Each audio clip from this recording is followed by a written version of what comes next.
다른 사람의 단점을 말하지 마라. 누군가의 안 좋은 점을 쉽게 내뱉는 것은 나의 이미지를 점점 부정적으로 만든다는 것을 깨닫게 될 것이다. 뒷담화를 같이 해서 한편인 듯 느껴져도 결정적인 순간엔 결국 의심하게 된다. 사회적으로 신뢰가 필요한 좋은 기회들을 놓치게 될 것이다. 자신의 입에서 나간 말은 본인에게 돌아온다. 비판이란 쓸데없다. 왜냐하면 비판은 인간을 방어적 입장에 서게 하고 대개 그 사람으로 하여금 자신을 정당화하도록 안간힘을 쓰게 만들기 때문이다. 또한 비판은 위험하다. 왜냐하면 인간의 소중한 자존심에 상처를 입히고 원한을 불러일으키기 때문이다. 내뱉는 말은 상대방의 가슴속에 수십 년 동안 화살처럼 꽂혀 있다. 비난은 부메랑이 되어 나에게 다시 돌아온다. 남을 심판하지 않는다면 나도 심판받지 않을 것이다. 사람의 잘못은 그 자신의 인간관계에서 비롯된다. 남의 잘못을 돌이켜 자신을 반성하라. 부정적인 이야기는 되도록 하지 않는 것이 사회생활에 큰 유익이 된다.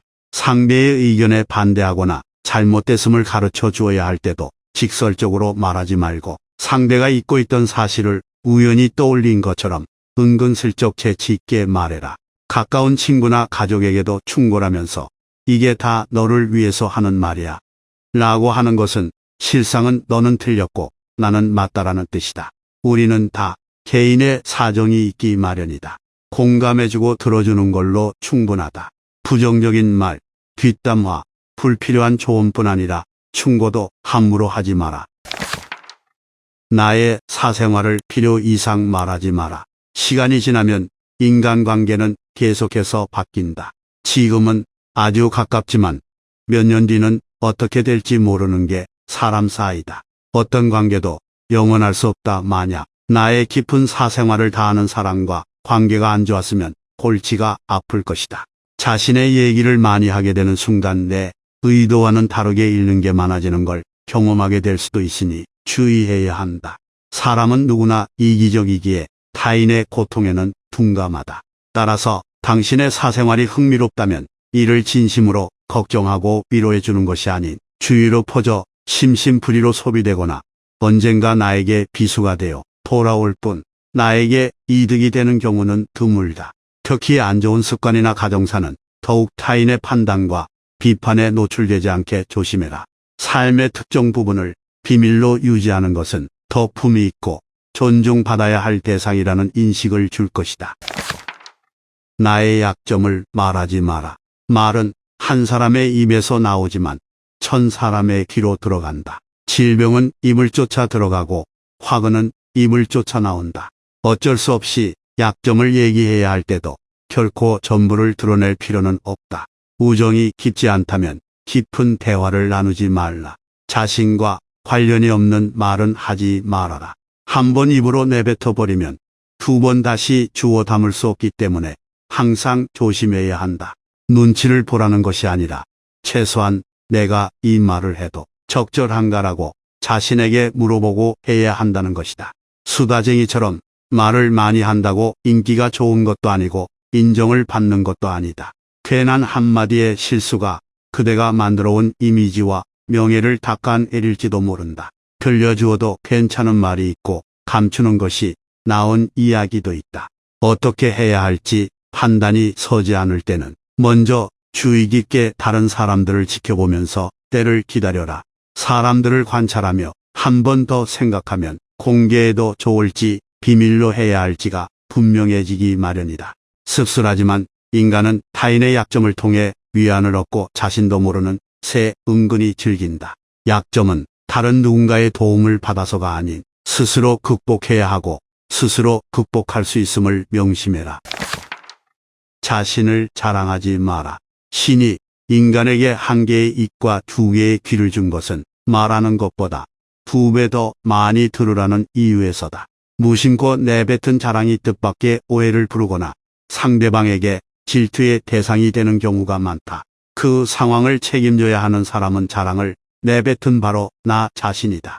그러므로 입을 열 때는 주의하고 또 주의하자. 철학의 아버지 소크라테스는 이렇게 말했다. 무슨 말이든 해라 그러면 내가 너를 이해할 수 있으리라. 주고받는 말 속의 심리와 성격이 고스란히 당긴다는 사실을 그는 이미 알고 있었다. 남들이 나를 칭찬하기도 전에 내가 먼저 자랑하고 떠벌리는 것은 그 일의 가치를 떨어뜨리고 점점 사람을 볼품없게 만든다.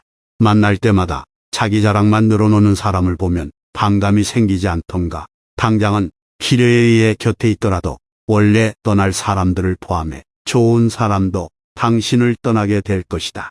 오히려 진짜 현명한 사람들은 겸손을 활용해 불필요한 질투심으로부터 자신을 방어한다. 상대가 나에게 시기, 질투를 느끼지 않도록 하는 것이 제일 좋은 처세라 생각한다. 자신의 선행도 말할수록 오만해 보이기 쉽다. 진실한 마음이 가려지고 내가 이 정도 되는 사람이라는 것을 보여주기 위한 과시형으로 남게 될 것이다. 굳이 드러내지 않아도 당신의 배품을 기억하는 소수의 몇 명이 언젠가 당신에게 중요한 도움을 줄 때가 올 것이다. 당신의 돈에 대해 이야기하지 마라. 세상에서 가난보다 더 사람의 사기를 꺾는 것은 없다. 아무리 친한 친구더라도 돈에 대한 근심은 있을 것이다. 그러니 돈 얘기는 꺼내지 말라. 듣는 사람은 기가 죽고 말한 사람도 자칫하면 그 친구까지도 잃게 될 수 있다. 사람을 상처 입히는 것에는 세 가지가 있다. 범빈, 말다툼, 텅 빈 지갑이다. 그 중에서 텅 빈 지갑이 가장 크게 사람을 상처 입힌다. 그렇기에 인간은 저 사람이 나보다 더 많은 것을 가졌다는 이유만으로도 상처받는 존재이다. 앞에선 다들 박수 쳐줘도 속마음은 그렇지 못하다. 나보다 돈이 적으면 무시하고 많아지면 질투하는 게 본능이다. 질투는 인간의 자연스러운 감정이니 이를 막을 수는 없다. 그러니 먼저 대비하고 항상 방어막을 쳐둔다고 생각해라. 특히 자신과 크게 다를 바 없는 지인이 부자가 된 경우 친밀감이 있을수록 시기의 강도가 세진다. 그러면서도 당연한 듯 무언가를 요구하거나 기대하며 당신에게 받는 것이 당연한 듯 행동하기 쉽다. 결국 그 관계는 끝을 맞이한다. 그렇기에 아무리 친한 친구나 가족한테라도 당신의 돈에 대한 이야기는 절대 하지 마라. 당신의 목표에 대해 말하지 마라. 다른 사람에게 당신의 목표를 얘기했을 때 좋은 결과로 돌아오는 일은 극히 드물다. 그저 그것을 달성하기 위한 귀중한 힘을 낭비하고 버리게 되는 경우가 많고 당신을 질투하는 사람의 반론을 들을 수 있다. 그들은 자신보다 뛰어난 사람이 많아지는 것을 경계하기에 더 나아지려는 사람을 철저히 뭉개려 할 것이다. 아직 시작도 안 한 목표를 남들에게 말하는 것은 당신의 목표를 멀어지게 하는 일이다. 또한 사람들이 당신에게 하는 조언은 생각보다 더 제각각이고 상대적인 확률이 높다. 어차피 그 목표를 만들고 이루어내야 하는 것은 내 자신이다. 어느 정도 이룰 때까지 내 목표를 감추라는 것이 모순적으로 들리겠지만 목표를 말하면서 느끼는 성취감에 속아 실제 노력은 더 부진해지거나 여기저기서 들리는 말들로 불필요한 에너지를 소모하는 경우가 더 많다. 최대의 승리는 자기 자신을 정복하는 것이다. 자기 자신에게 정복당하는 것은 최대의 수치다. 스스로 자신의 마음을 행복하게 할 수 있는 자만이 행복을 얻음을 기억해라.